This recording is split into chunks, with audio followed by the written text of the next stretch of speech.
قرآن خواندن الرحمن علی العرش استوا، الله متعال بالای عرش برابر است. قرآن بیان کرده. یک صحابی سوال نکرده که یا رسول الله کیف استوا، چه قسم برابر شده؟ نه، قرآن همی گفته به می تسلیم شده. نگفته که نه استوا خو نشستن میگه، نشستن خو از جسم میشه و چیزی که جسم باشه او حادث است، او چیزی حادث محتاج است، الله خو محتاج نیست. از او خاطر خیر اینجا ما معنا را دیگر رقم میکنیم، معنای برابر شدن نمیکنیم. معنای چی را میکنیم؟ الله تسلط حاصل کرده، پیش تسلطش نبود که تو تسلط حاصل میکنی حالی بری پیغمبر، بری الله متعال، چرا تاویل میکنی؟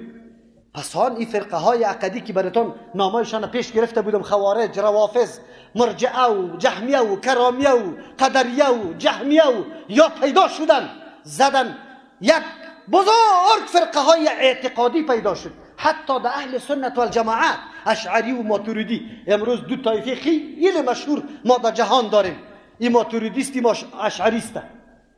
اکثر مردم افغانستان، پاکستان و هندوستان ماتوریدیست. ابو منصور ماتوریدی در قرن چهارم در اون جامعه در دنبال از او روان است. عقیده که صحابه داشت، تابعین داشت، تابعین داشت، پشت از او نمیگرده. امروز بره برادرای احنافی ما را بگو شما با کدام عقیده امام ابو حنیفه رحمه الله هستی؟ و میگه ما در مذهب امام ابو حنیفه رحمه الله فروعان هستیم، در احکام هستیم، در عقیده نیستیم. خیر در عقیده کیسته؟ ماتوریدیست. امام ابو حنیفه رحمه الله عقیده را نمیفهمید. چی؟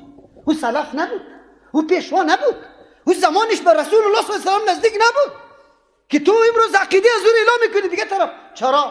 به خاطر که عقیده از او بود که الله سر عرش است. امام ابو حنیفه رحمه الله میگه کسی که قائل باشه که الله سر عرش نیست کافر است. اما تو میگی که توری عقیده را باید ما نداشته باشیم، تاویل در صفات الله متعال بکنیم. ما خب دین میفهمیدیم یا صحابه یا تابعین یا تبع تابعین.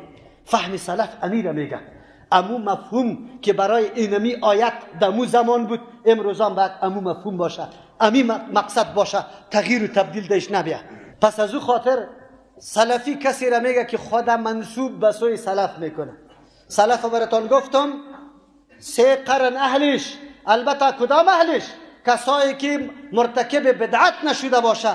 عبدالله ابن سبع یهودی سلف شده نمیتونه، خوارج سلف شده نمیتونه، روافض سلف شده نمیتونه، معتزله و جهمیه و کرامیه مرجعه سلف شده نمیتونه و مرتکب بدعت شده.